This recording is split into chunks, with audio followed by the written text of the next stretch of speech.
મારું પાલકનો પૌવા. પહેલાં આપણે પાલકની ભાજી કટિંગ કરીશું. ત્યારબાદ આપણે કઢાઈમાં તેલ મૂકી રાઈ, જીરું, હિંગ અને લીમડાનો વઘાર કરીશું. પછી આપણે તેમાં ઝીણા સમારેલા બટેટા એડ કરીશું અને 5 થી 10 મિનિટ સાંતળવા દઈશું. હવે આપણે ડુંગળી એડ કરીશું, ત્યારબાદ ટમેટા એડ કરીશું, ત્યારબાદ તેને સાંતળવા દઈશું.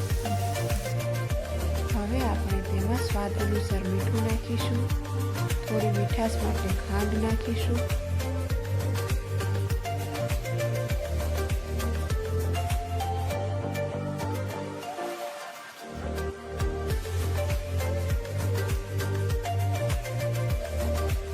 હવે તેમાં હળદર, ધાણા જીરું અને ઝીણી સમારેલી પાલક એડ કરીશું.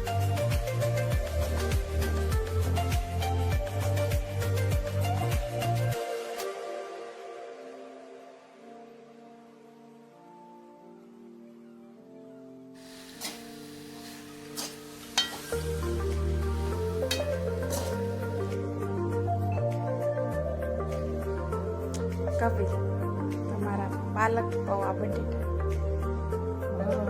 Thank you.